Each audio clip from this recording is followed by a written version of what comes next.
안녕하세요. 저는 작은 반찬 가게를 운영 중인 60대 여자입니다. 오늘 제가 들려드릴 이야기는 평생을 시장 바닥에서 억척스럽게 살아온 한 어미의 가슴 벅차고도 미안했던 어느 봄날 같은 이야기입니다. 60년 넘는 세월을 살아오며 참 모진 바람도 많이 맞았지만 자식 하나 잘 키워보겠다는 일념으로 버텨온 제 진심이 여러분께도 닿기를 바랍니다. 시장통의 새벽은 다른 곳보다 일찍 찾아옵니다. 차가운 새벽 공기를 가르며 자전거 소리가 들리고 생선 꿰짝 내려놓는 소리가 들릴 때쯤이면 저도 어김없이 가게 문을 열지요. 제 평생의 일터이자 우리 아들을 키워낸 좁디 좁은 반찬 가게를 말입니다.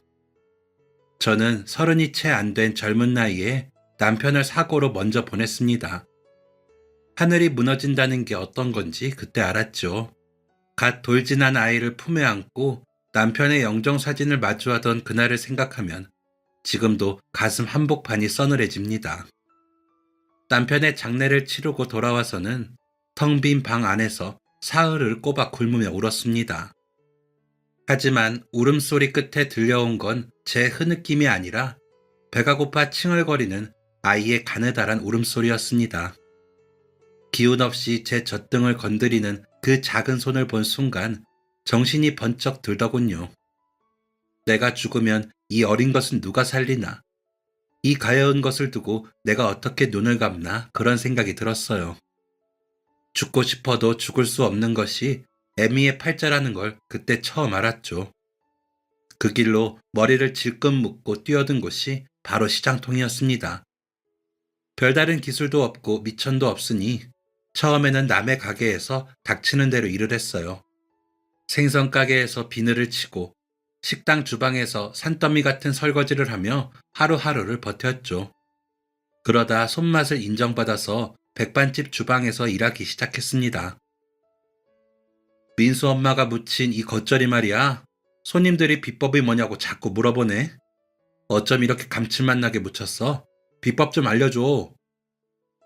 나중에는 이런 부탁을 하는 시장 상인들도 생겨났죠. 민수 엄마, 오늘 우리 집 제사인데 나물 좀 무쳐줄 수 있어? 지난번에 민수 엄마가 해준 고사리 나물이 너무 맛있어서 말이야. 양념을 대충 넣는 것 같던데 간이 기가 막히게 딱 맞아. 그렇게 어딜 가든 손맛이 좋다는 소리를 들었어요. 그러자 가슴속에 작은 불꽃이 일었습니다. 남의 집 주방이 아니라 내 이름을 건 번듯한 가게를 가지고 싶다는 열망이었죠. 그러던 어느 날 시장 모퉁이에 작고 낡은 가게짜리 하나가 싸게 나왔다는 소식을 들었습니다. 전 주인분이 사정상 급하게 내놓은 자리였죠. 그 소식을 듣자마자 저는 장롱 깊숙이 숨겨놓았던 통장을 꺼냈습니다. 통장 안에는 남편의 보험금이 들어있었어요.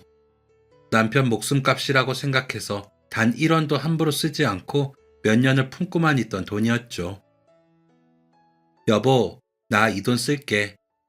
당신이 우리 민수 먹여 살리라고 남겨준 마지막 선물이라 생각하고 나 억척스럽게 한번 살아볼게. 당신 부끄럽지 않게 이 돈으로 우리 민수 보금자리 만들어줄게. 그렇게 남편의 마지막 유산을 미천 삼아 계약한 것이 바로 지금의 반찬가게입니다.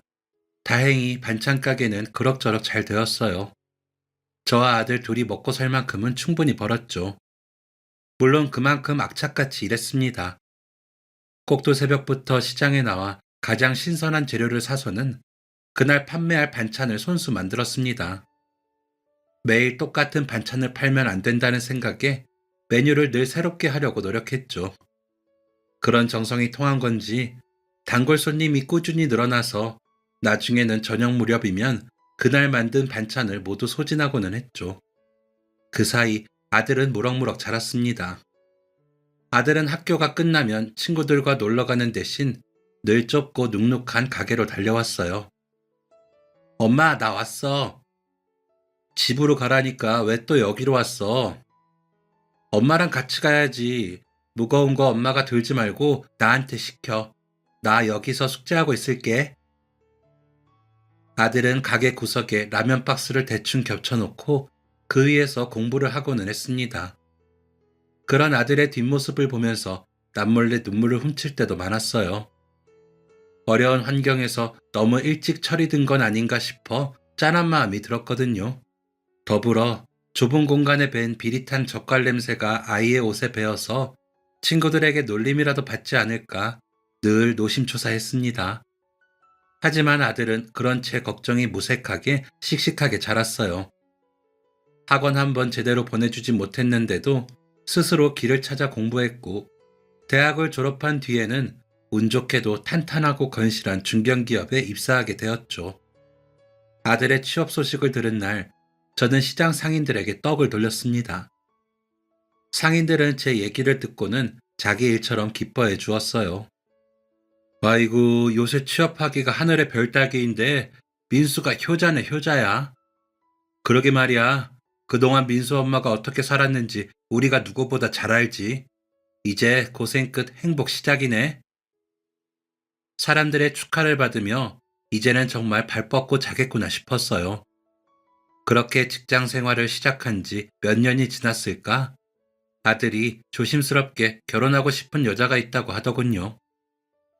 엄마, 결혼하고 싶은 사람이 생겼어요. 조만간 한번 인사드려도 될까요? 아들의 말에 심장이 두근거렸습니다. 호러미인 내가 혹시라도 걸림돌이 되진 않을까? 아들이 데려온 아가씨가 내 몸에 밴 비릿한 시장 냄새를 싫어하진 않을까? 걱정부터 앞섰죠. 다행히 아들이 데려온 여자친구는 구김살 없이 싹싹하고 밝은 아이였어요. 와, 이거 다 어머님이 손수 만드신 거예요? 민수 씨가 항상 어머님 음식을 자랑했거든요. 정말 맛있어 보여요. 아들의 여자친구는 제가 내놓은 소박한 밥상을 보며 감탄했습니다. 그러고는 첫 만남에서도 긴장하지 않고 밥 한 그릇을 뚝딱 비우더군요. 나물이며 반찬이며 어찌나 맛있게 먹던지 그 모습이 참 예뻐 보였습니다. 그 후로는 제 반찬 가게에 몇 번 더 찾아왔어요. 올 때마다 어머님 드시라며 이것저것 먹을 걸 챙겨오는데 그 마음이 참 예뻤습니다. 그렇게 싹싹한 아가씨가 우리 아들 짝이라니 저는 그저 조상님이 도우셨다고만 생각했습니다. 그런데 결혼 이야기가 본격적으로 오가면서 놀라운 사실을 알게 되었어요. 아들이 사귀는 여자친구가 바로 아들이 다니는 회사 사장님의 외동딸이라는 사실이었죠. 그 얘기를 듣는 순간 머릿속이 하얘지더군요. 이건 드라마에서나 보던 일이지 시장에서 반찬이나 무치는 저 같은 사람이 감히 꿈꿀 수 있는 일이 아니었거든요. 기쁨보다는 덜컥 겁부터 났습니다. 민수야, 그게 정말이니? 사장님 댁 귀한 따님을 우리가 어떻게 감당해? 엄마는 겁부터 난다. 그 댁에서 너를 반대하면 어쩌나 싶고 행여 결혼한다고 해도 집안이 너무 차이나서 네가 평생 기죽어 살까봐 걱정이야. 엄마, 걱정 마세요. 사장님이 저를 먼저 좋게 봐주셨어요. 아들은 그렇게 말했지만 상견례 날까지 저는 가시방석에 앉은 기분이었습니다.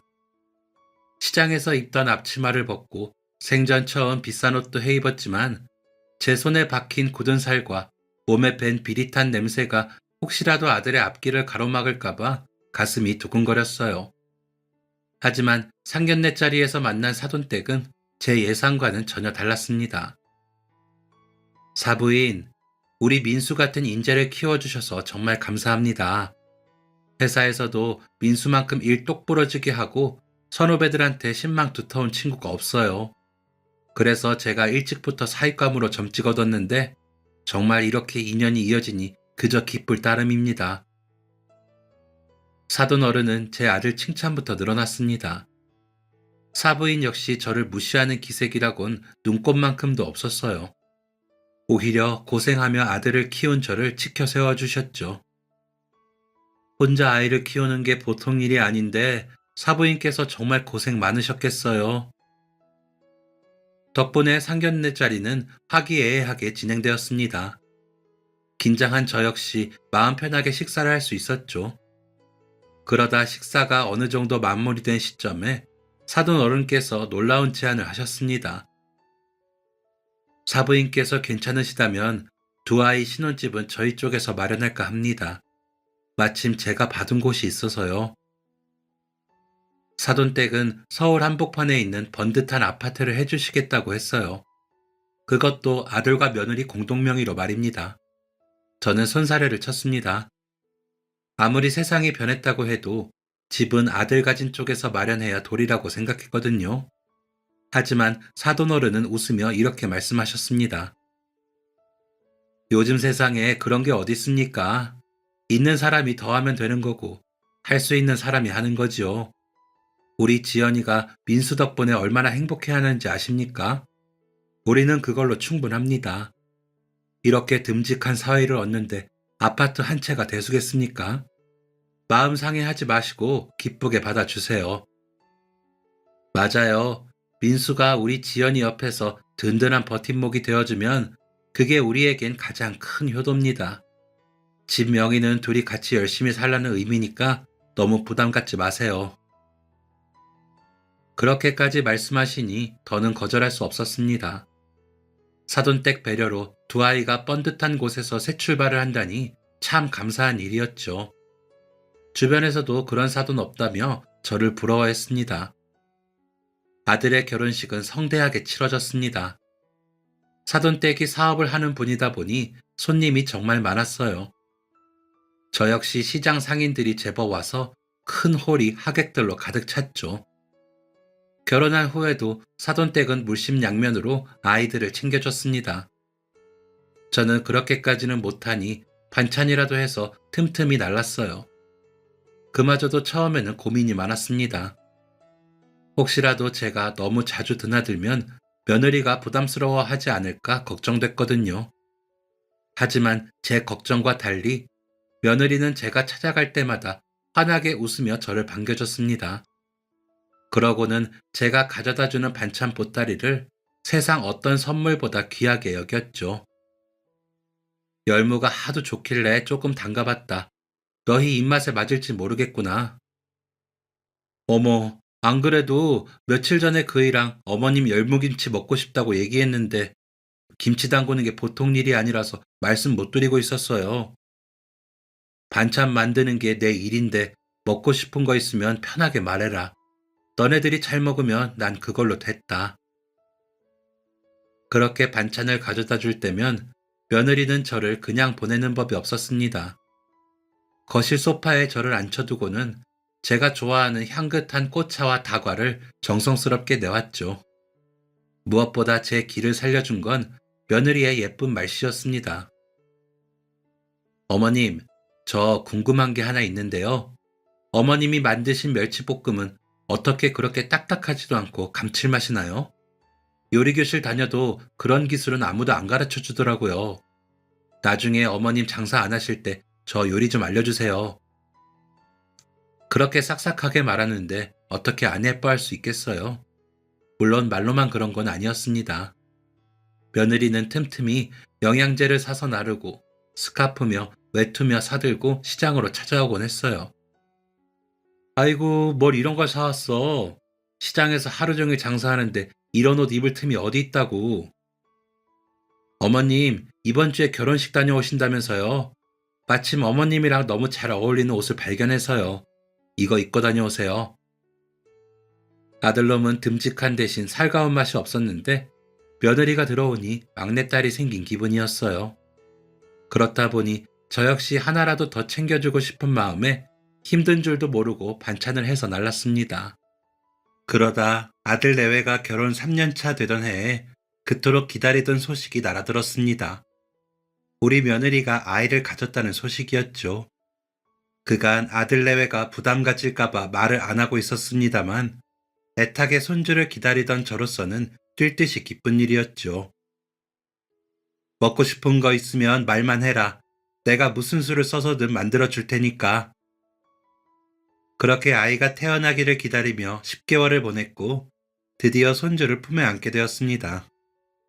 갓 태어난 손주 녀석이 어찌나 예쁘던지 핏덩이 같은 녀석이 꼼지락거리는 걸 보니 젊은 시절 고생했던 기억들이 눈 녹듯 사라지더군요. 저는 신이 나서 시장에서 제일 좋은 소고기를 끊어다가 핏물을 빼고 며느리 몸보신 시킬 생각에 하루 24시간이 모자랄 정도로 움직였습니다. 무릎이 시큰거리는 줄도 모르고 미역국을 솥째 끓여 나르며 세상에서 내가 제일 행복한 할머니라고 자부했지요. 그런데 아이가 커갈수록 아들 내외의 태도가 미묘하게 변하기 시작했습니다. 손주가 100일을 지나고 돌을 향해 가면서 저는 손주가 보고 싶어 안달이 났는데 아들놈 반응이 예전 같지 않은 겁니다. 예전에는 제가 가겠다고 하면 흔쾌히 그러라던 녀석이 어느 순간부터 사사건건 핑계를 대기 시작했어요. 민수야, 오늘 장날이라 조기가 아주 좋은 게 들어왔더라. 세아가 좋아하는 나물이랑 해서 좀 가져다 주마. 우리 강아지 보고 싶어서 잠도 안 온다. 오늘 저녁에 잠깐 들를게. 어머니, 오늘 지연이가 몸이 좀 안 좋아서요. 아이도 낮잠 자느라 정신없고. 그래? 제가 퇴근하다가 들릴게요. 죄송해요. 아니다. 새아가가 아프다는데 들락날락 할 수는 없지. 알았다. 처음에는 정말 바쁜가 보다 했습니다. 애 키우느라 정신없겠지 싶어 서운한 마음을 꾹 눌러 담았어요. 그런데 이런 일이 한 번, 두 번 반복되니 저도 사람인지라 감정이 상하더군요. 오늘은 잠깐 들러도 되겠니? 새아가 좋아하는 과일 좀 사놨는데. 윤우가 좀 아파요. 다음에 제가 연락드릴게요. 그렇게 맥 빠지는 일이 반복되었습니다. 참다 못해 결국 제가 다시 전화를 해도 다음에요, 나중에요 라는 말뿐이고 영상통화라도 좀 하려고 들면 아들이 서둘러 전화기를 끊기 일쑤였습니다. 몇 개월째 이런 일이 반복되니 제 마음속에선 서운함이 극에 달했죠. 민수 엄마, 요즘은 손주 보러 안 가? 애들이 바쁘다네. 애 키우느라 일하랴 정신없겠지. 시장 상인들이 모를 때마다 어물쩡 둘러댔지만 가슴 한구석은 시커멓게 타들어갔습니다. 내가 시장 사람이라 창피한가? 며느리가 이제 지 자식 낳았다고 시어머니 오는 게 귀찮아졌나? 별별 생각이 다 들더군요.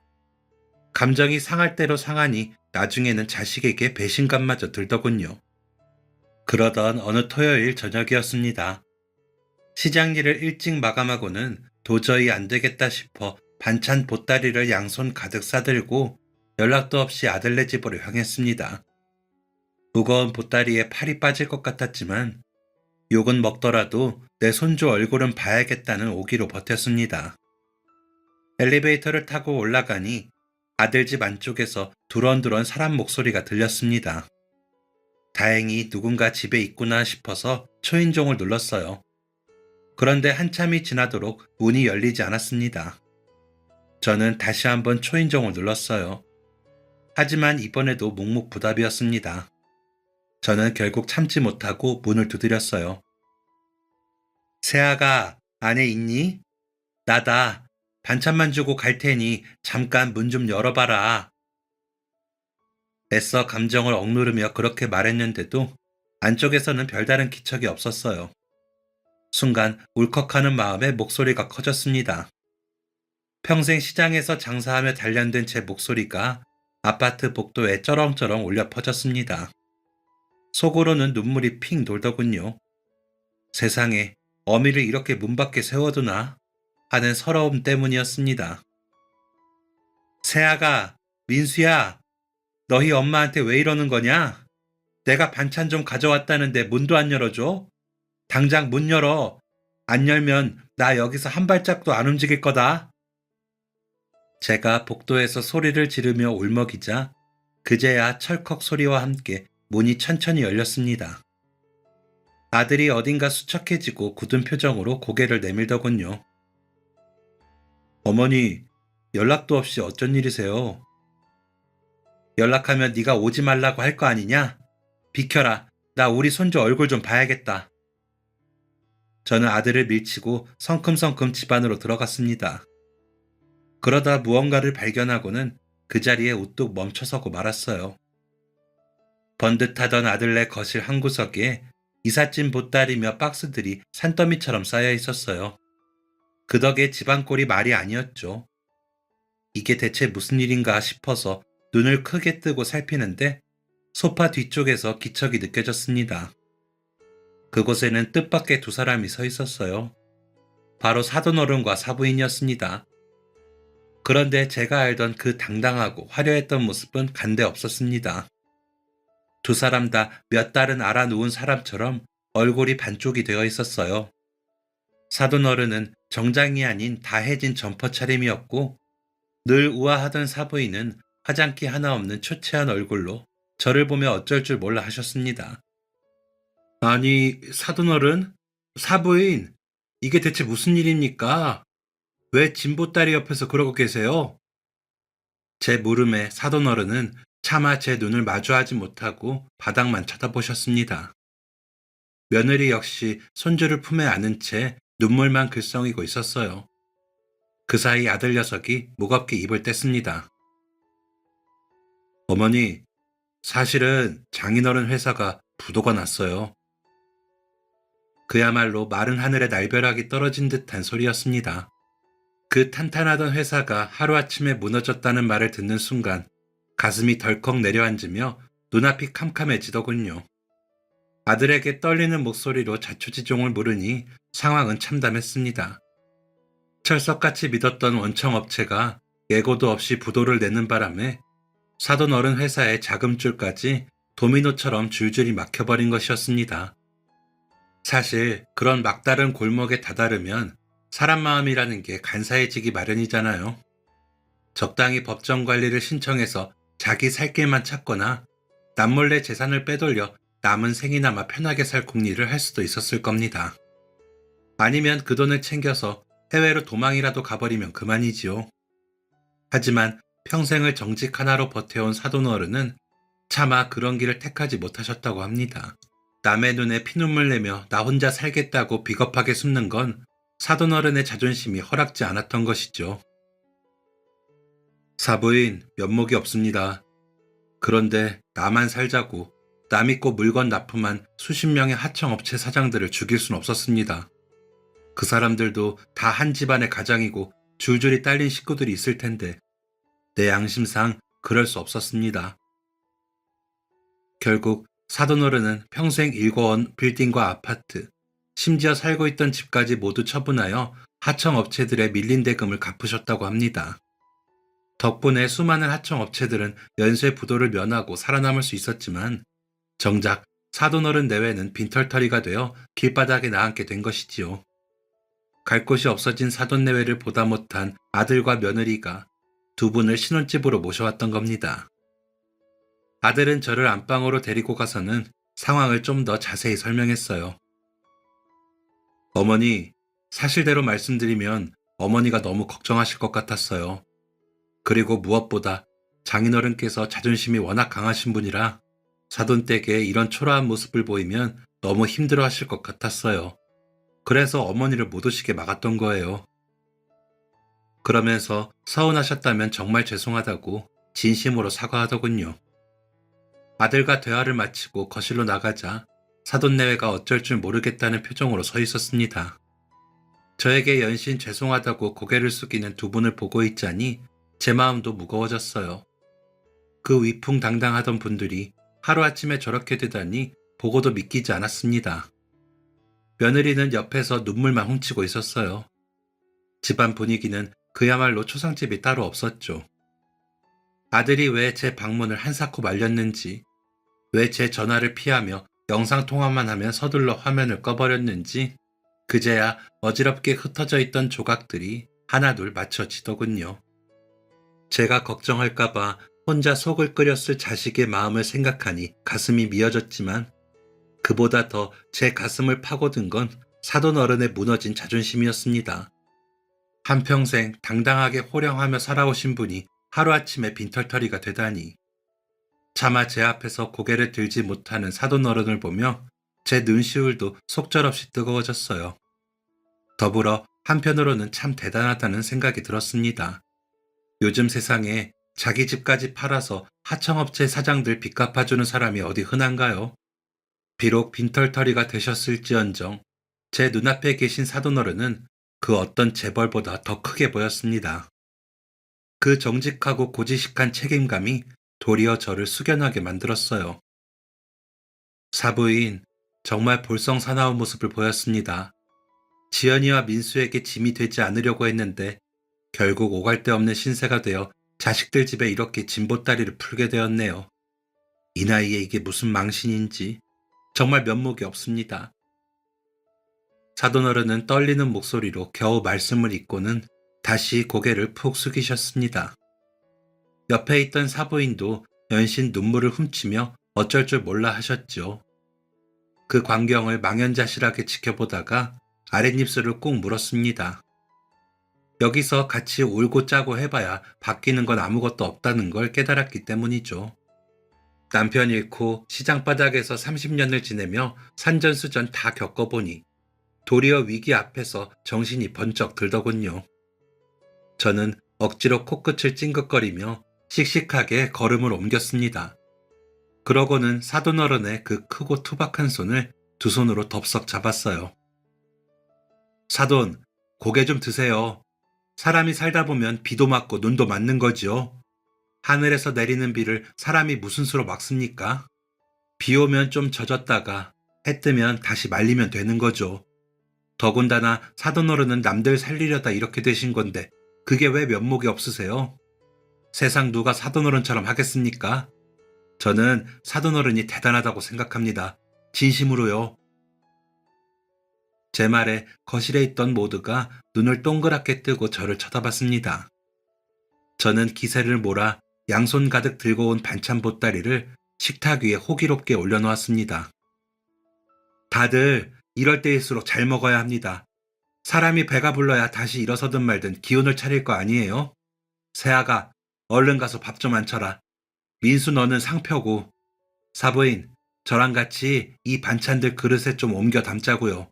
갓 해온 반찬이니 식기 전에 먹읍시다. 어색하고 무겁던 공기가 제 넉살에 조금씩 흔들리기 시작했습니다. 며느리는 눈물을 닦으며 주방으로 뛰어갔고 아들도 서둘러 짐박스들을 치우며 상을 폈습니다. 저는 사부인의 손등을 톡톡 두드리며 가져온 보따리를 하나하나 풀었어요. 이건 오늘 아침에 간 무친 겉절이고요. 이건 사부인이 좋아하시는 깻잎 장아찌예요. 그리고 이건 사돈어른 기운 차리시라고 시장에서 제일 좋은 굴비를 골라서 구워온 겁니다. 자, 얼른 앉으세요.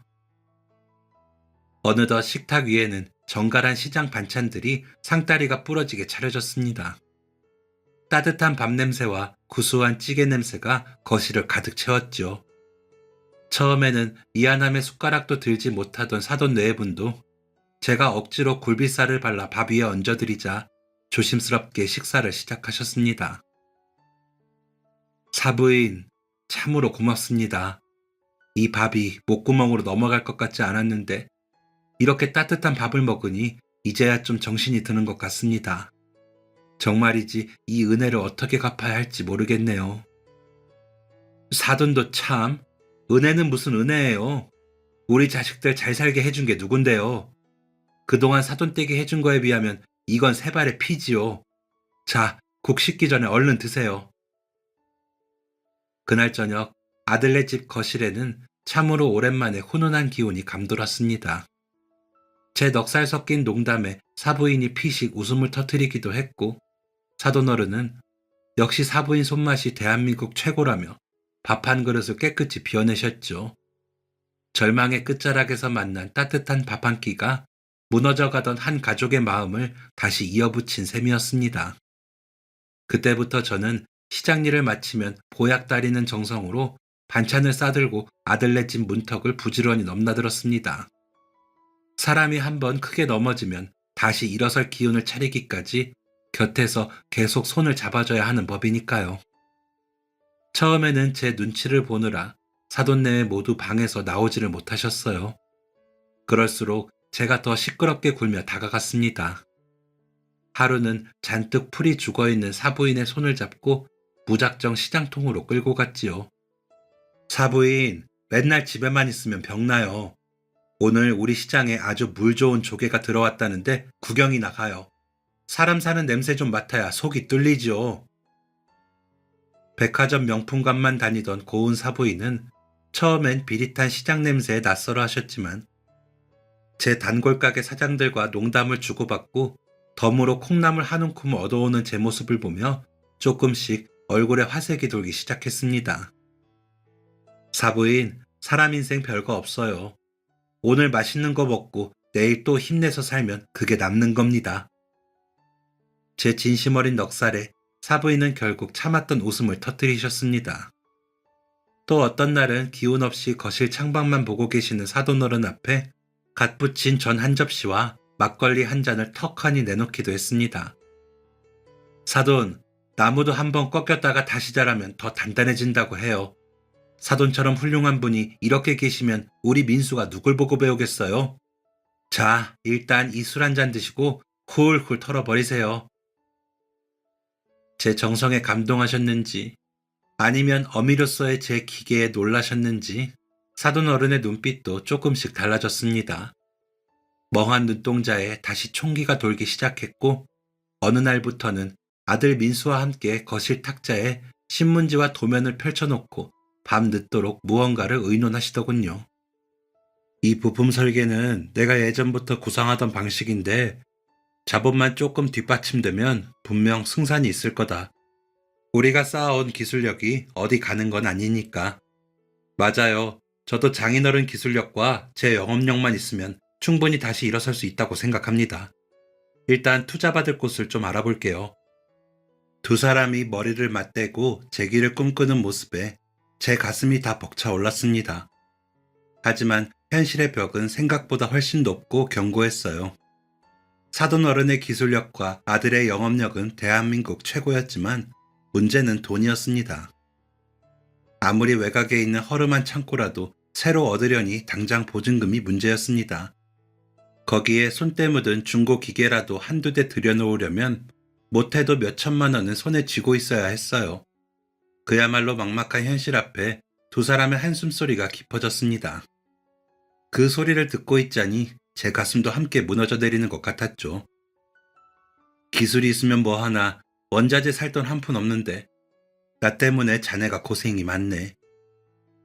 결국 아들은 가장으로서의 책임을 다하기 위해 장인어른과의 재기는 잠시 뒤로 미뤄두고 다른 회사에 면접을 보러 다니기 시작했습니다.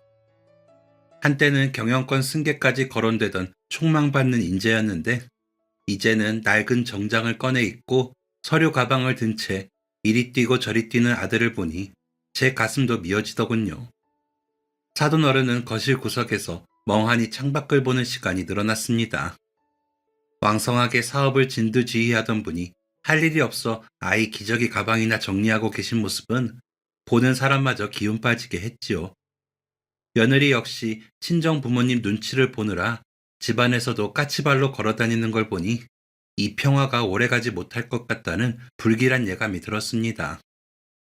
저 역시 시장에 돌아와 장사를 하면서도 온통 아들네 생각뿐이었습니다. 저렇게 훌륭한 사람들이 돈이 없어서 주저앉게 되다니 하늘도 무심하다는 생각이 들었어요. 제 힘으로 두 사람을 도울 방법은 없을까 밤낮으로 고민했습니다. 그러다 문득 장롱 제일 깊은 곳에 숨겨둔 낡은 통장 하나가 떠올랐어요. 그건 제가 남편을 잃고 30년 동안 시장 바닥에서 억척스럽게 장사하며 모아놓은 돈이었습니다. 나중에 늙어서 자식한테 짐이 되기 싫어서 요양원 갈 비용으로 꼬박꼬박 모아둔 제 목숨 같은 돈이었죠. 그 통장에 찍힌 숫자들은 그냥 돈이 아니었어요. 여름이면 땀띠가 나도록 불 앞에서 전을 붙이고 겨울이면 손가락이 갈라져 피가 나는 줄도 모르고 얼음물을 만지며 모은 돈이었습니다. 아들 장가 보낼 때도 손대지 않았던 제가 나중에 거동이 불편해지면 요양원이라도 제 발로 찾아가기 위해 마련한 제 목숨줄이었죠. 통장을 손에 쥐니 손이 바르르 떨리더군요. 이걸 정말 내놓아도 될까? 만약 이것까지 잘못되면 어떡하나? 그런 두려움이 앞섰던 것도 사실입니다. 하지만 자식과 사돈이 절망의 구덩이에서 허우적대는 걸 보면서 제 편안한 노후만 생각하는 건 어미의 도리가 아니라는 결론에 다다랐습니다. 다음 날 저녁, 저는 다시 아들네 집을 찾았습니다. 여전히 집안에는 무거운 침묵이 흐르고 있었어요. 저는 식탁 앞에 아들과 며느리 그리고 사돈네를 불러 모았습니다. 그러고는 품속에서 그 낡고 빛바랜 통장을 꺼내 식탁 위에 턱하니 내려놓았어요. 민수야, 이거 받아라. 내가 시장 바닥에서 30년 동안 멸치 똥 따고 나물 묻혀서 모은 돈이다. 노후에 요양원 들어가려고 한 푼 두 푼 아껴둔 건데 지금은 더 급한 곳에 써야 할 것 같구나.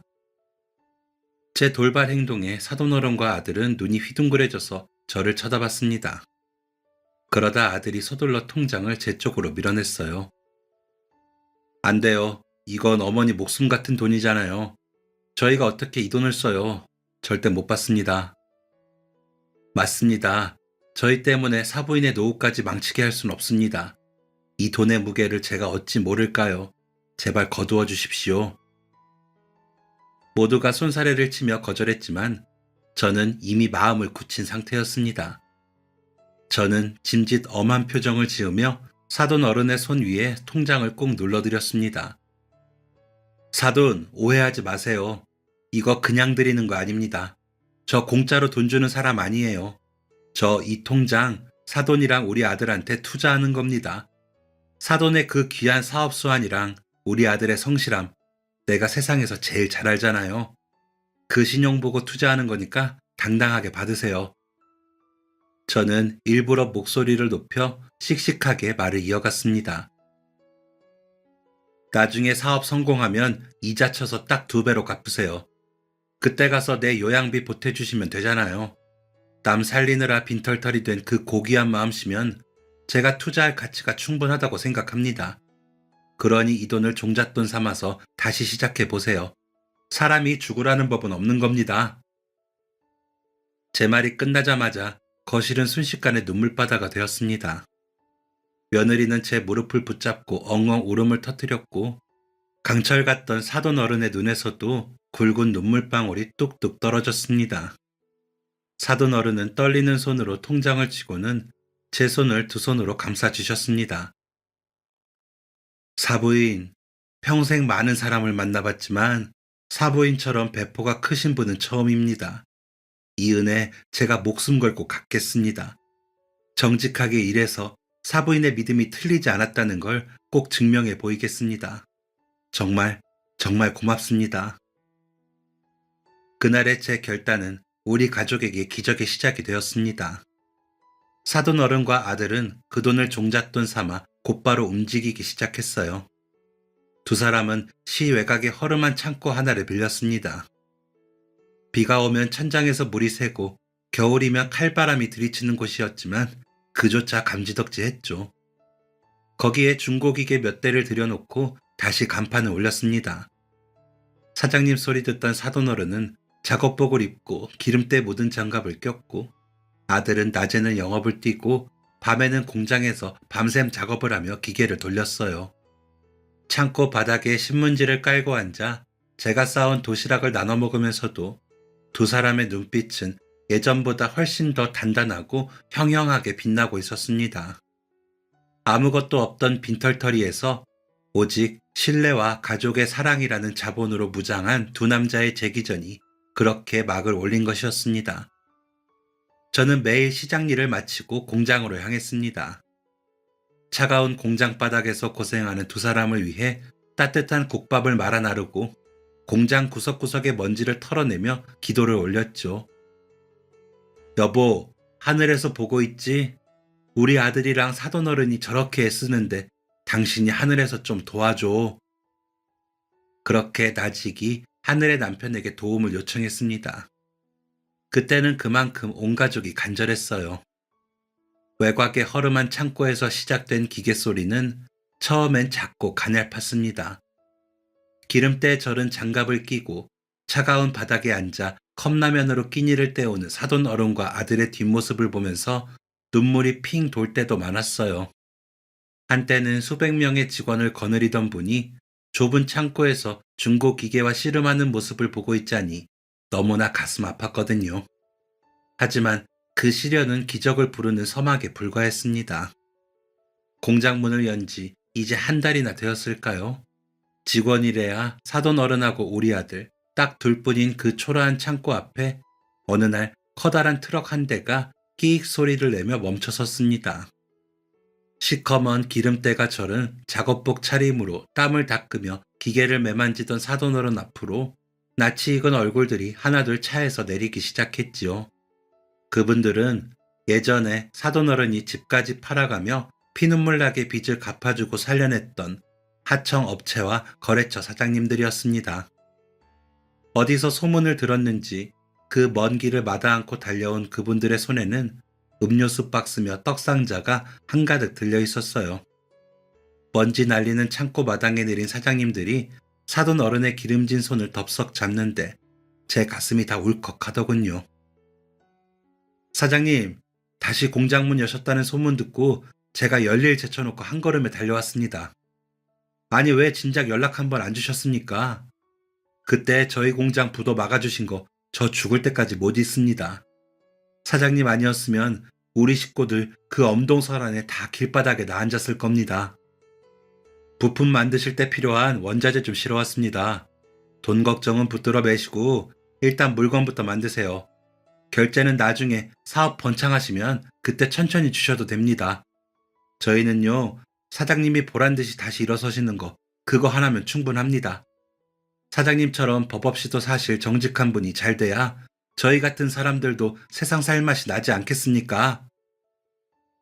사돈 어른은 그분들의 투박한 손을 잡고 한참 동안 말을 잇지 못하셨습니다.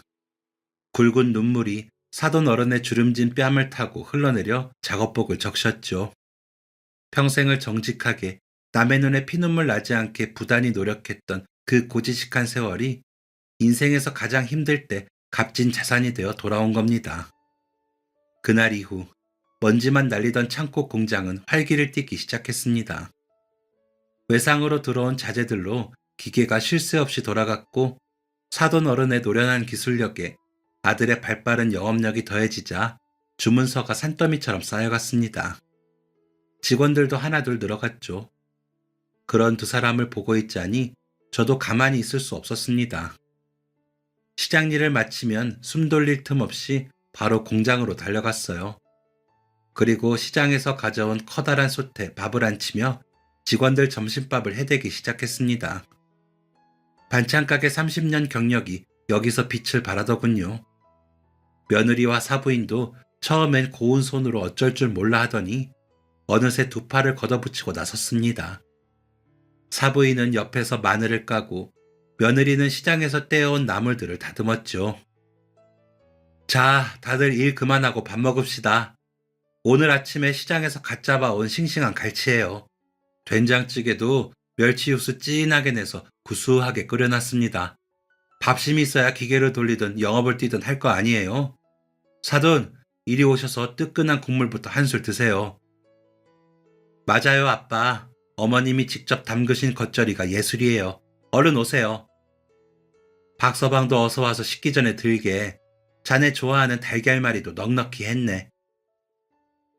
기름때 묻은 작업복 차림으로 옹기종기 모여 앉은 그 소박한 밥상. 그건 단순히 배를 채우는 음식이 아니었습니다.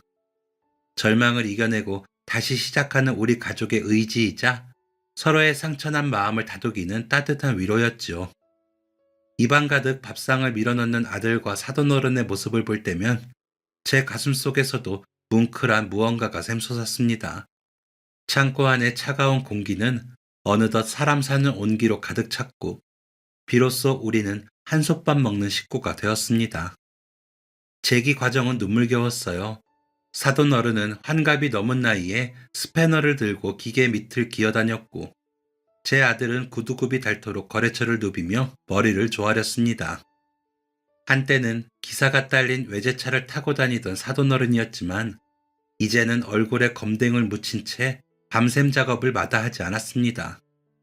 그럼에도 불구하고 사돈 어른의 얼굴에는 생기가 돌았어요. 사부인, 제가 30년 전 처음 사업 시작할 때 그 기분입니다. 오히려 마음은 그때보다 더 편하네요. 아들 역시 목이 쉬도록 기술력을 설명하러 다녔고 사돈 어른은 밤마다 도면을 붙잡고 씨름하며 불량률 제로에 도전했습니다. 곱게만 자란 우리 며느리는 먼지 구덩이 속에서 사무실도 없이 박스 위에서 장부를 적었고 사부인은 매운 마늘을 까며 연신 눈물을 훔치면서도 제 곁을 지켰습니다.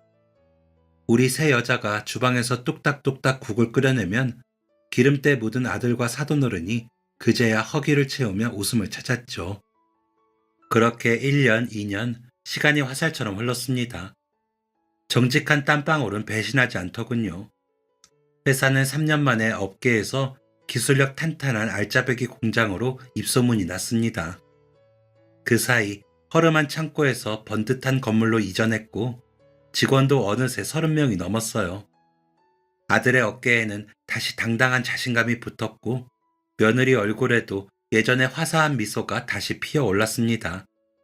그리고 드디어 사돈댁도 우리 아들 집에서 분가하여 공장 근처에 햇살 잘 드는 아담하고 정갈한 아파트를 새로 장만했습니다. 이삿날 사돈어른은 저를 조용히 베란다로 부르시더니 두툼한 봉투 하나를 제 손에 꼭 쥐어주셨습니다. 사부인, 그때 주신 투자금입니다. 약속대로 원금의 2배를 담았습니다. 저는 깜짝 놀라 손사래를 쳤습니다. 아유, 아닙니다. 원금만 주셔도 돼요. 그때는 그냥 한 말입니다. 그러자 사돈어른이 고개를 내저었어요. 아닙니다. 그때 주신 돈이 얼마나 귀한 돈인지 누구보다 잘 알고 있습니다. 평생 피땀 흘려 모은 돈을 선뜻 내주기가 쉽지 않으셨을 텐데 다시 한번 감사드립니다. 그러더니 사돈어른은 잔뜩 잠긴 목소리로 말을 이어갔습니다. 사부인 덕분에 제가 다시 사람 굿이라며 고개 들고 살게 되었습니다. 정말 감사합니다, 사부인. 그 봉투를 받아드는데 저도 눈물이 핑 돌았습니다. 가족이 함께 헤쳐온 모진 시간들이 주마등처럼 스쳐 지나갔기 때문입니다. 더불어 시장바닥에서 멸치똥 따며 모은 돈이 한 가족을 살리고 무너진 사람을 일으켜 세우는 기적을 만들었다는 사실에 가슴이 벅차올랐습니다. 비온 뒤에 땅이 단단하게 굳어지듯 우리 가족의 삶에도 비로소 평온한 햇살이 비치기 시작했습니다. 공장은 날로 번창했고 가족의 얼굴에는 그림자 대신 웃음꽃이 피어났지요.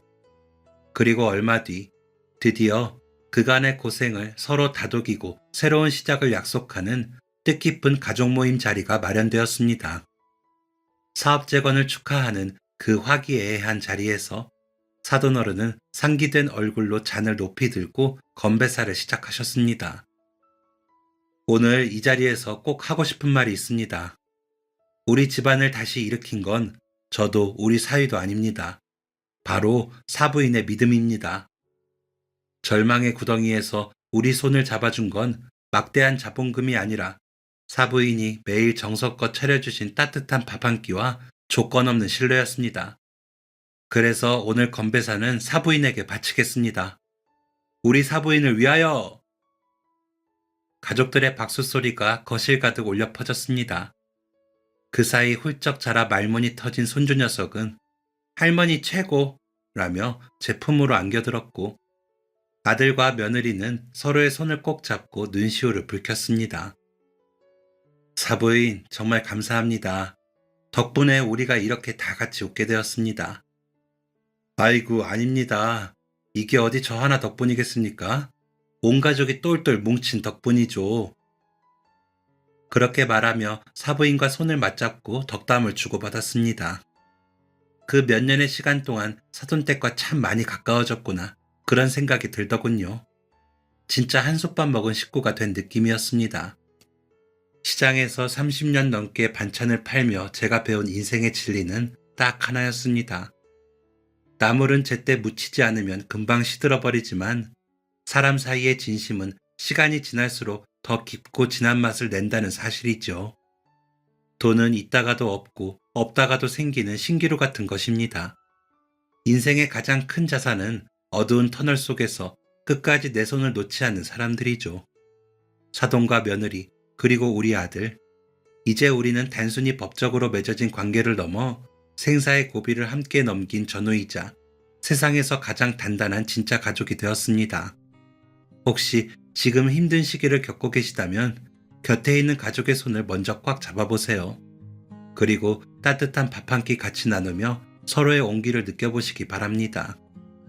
정직하게 땀 흘리는 사람을 믿어주는 마음만 있다면 어떤 비바람이 몰아쳐도 반드시 다시 일어설 수 있다는 것을 오늘 제 사연을 통해 아셨으면 합니다. 제 긴 이야기 끝까지 들어주셔서 감사합니다. 여러분의 가정에도 늘 따뜻한 밤냄새와 서로를 향한 웃음꽃이 끊이지 않기를 진심으로 기도하겠습니다. 모두 행복하고 건강한 하루 보내시길 바랍니다. 지금까지 사연 들어주셔서 감사합니다. 사연이 재밌으셨다면 구독과 좋아요를 눌러주세요. 감사합니다. 안녕히 계세요.